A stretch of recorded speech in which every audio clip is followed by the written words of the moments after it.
fitting name, a scrapbook full of memories, and, most importantly, a home. Being the capital of Serbia, situated on the Balkan in southeastern Europe, Belgrade is one of the largest cities in the area.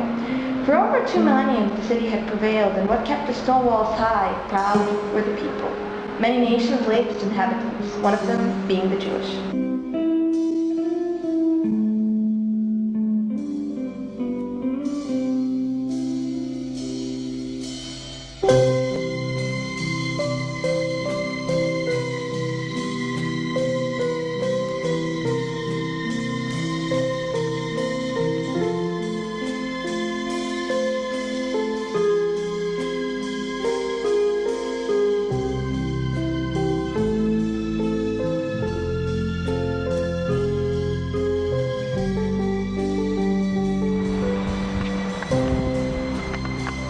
The piece bringing together various cultures in a single city, however, wasn't empty. Kiev, which first stood in a safe distance from, well, everything soon took its toll for all the years it wasn't present. For all the years it floated with smiles and unity. In order to tell the story properly, we must go back into the somewhat early 1900s.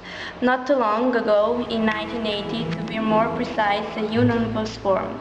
A union between Slovenes, Croats and Serbs. The ruler, who found himself at the forefront of the parliament monarchy, was both its king and the person who proclaimed the kingdom in 1918.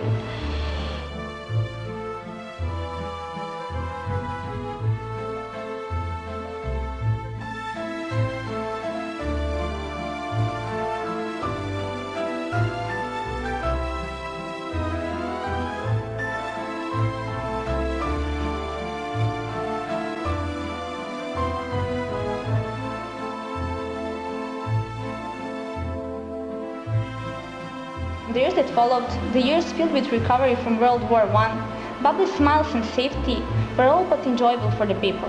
From 1929 up until the middle of the 90s, the described state was referred to as Yugoslavia. Belgrade, as its capital, cherished dearly the successful days of glory for the arts, the culture, the people. And how joyous those days were. But, as you may know, nothing is truly eternal. The same applied to the turbulent happiness that had been fluttering throughout the country. In other words, it shattered into pieces, one by one by one.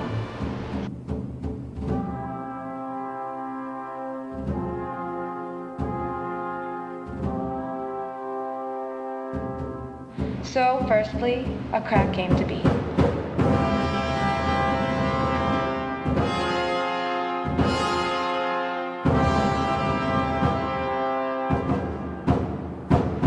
In Belgrade, the terror officially started on April 6, 1941, when it was bombarded by the German air forces while the entire kingdom was being invaded by the Axis powers from all sides. As they say in chess, it was a pure Zugzwang. 12 days and thousands of lost lives later, the country and its capital were occupied, and in Belgrade the Quisling government was formed as a response to everything and anything that had previously taken place there. At that moment, somewhere between 1939 and 1945, which remains vague both in history and the memories of the ones who survived, it became hard to deal with reality, for it was no longer pleasant. The streets, normally calming, were now swarming with the sour taste of fear. Buildings taken down brick by brick, with far too many lives as collateral damage. And the laughter, once thrilling and all but alluring, replaced by shrill screams cutting through the meekness by the pains they held. People were killed. Over 90% of the Jewish population, along with the liberal, unbound individuals, were mercilessly murdered in the few concentration camps across Belgrade, which, though scars, turned out to be deadly. Too many kids, women, men, murdered. Age was but a number to the Germans, and, though it may sound delusional, life turned livid. The skies did, the people, the government, everything.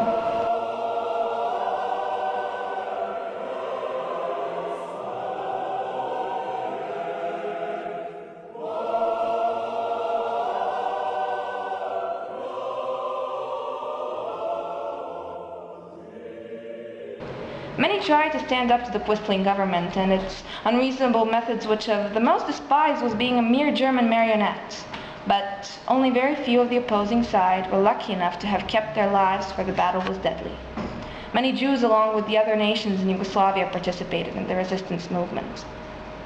On October 20th, 1944, Belgrade was alas freed, and soon enough Yugoslavia broke loose from the chains and imprisonment as well.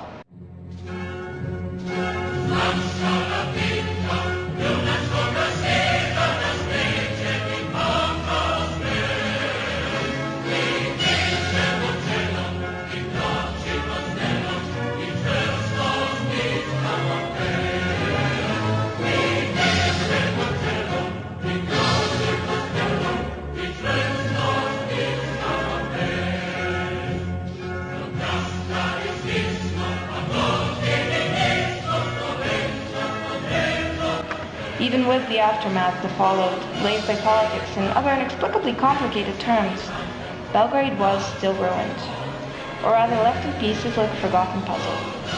Though, fortunately, things didn't remain that way for long. Life is like riding a bicycle. To keep your balance, you must keep moving. The words of Albert Einstein couldn't have turned out to be any truer in those relief-filled days. As I said before, time continued along, pulling into the brochure or eternity as it did. And the world changed. To say life itself did would be a minor understatement, though not a lie. After the war, the political administration in Yugoslavia endured a drastic change. A one-party state was formed with its communist orientation. By 1948, Yugoslavia had already severed all ties with its Soviet influence. The country made a turn towards accepting the socialist system. Josip Broz Tito was the proclaimed president, chosen by none other than the people. Not to cap it immediately, quite the contrary. The recovery was yearly long, so the renovations began.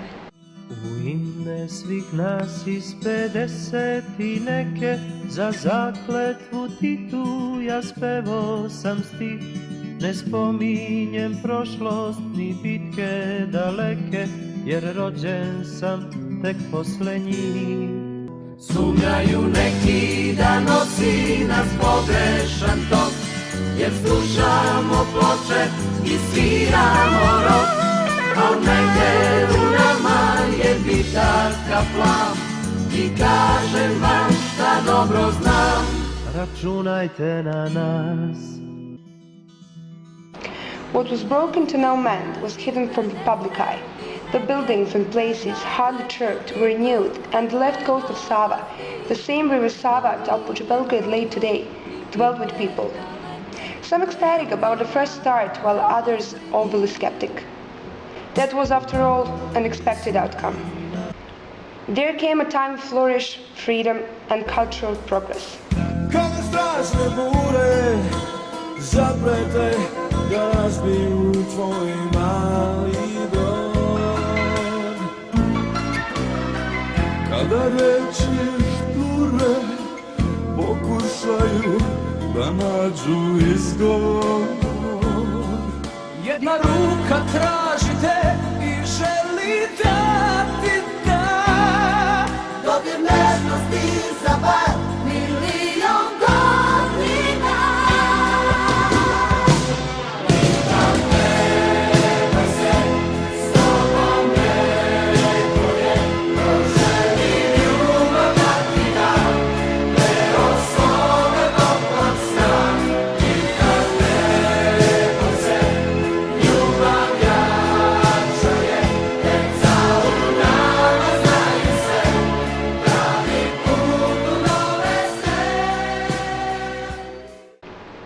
In 1991, however, Yugoslavia fell apart.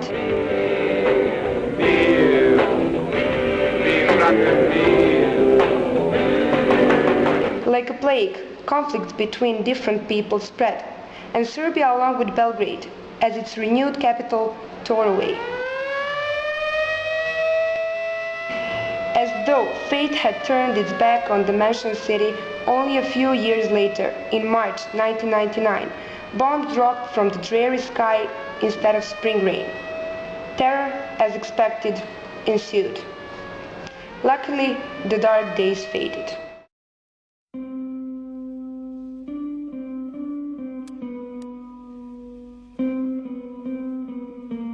After 2000, Serbian Belgrade itself, along with the democratic changes, reclaimed its rightful place within the Balkan region as one of the largest capitals in the area, while their inhabitants continue their lives happily sauntering towards the future. The touching, above all true story of the college sisters brought together a group of peers attending the Belgrade High School with its sincerity to dig under the surface of Jewish history. The movie inspired teachers to replace lessons with vivid testimonies, students to learn and explore on their own. It connected schools from America and Serbia, all but half a world apart, bringing together Jews, Orthodox and Catholic Christians in a loving collaboration of harmony. In other words, it achieved the impossible.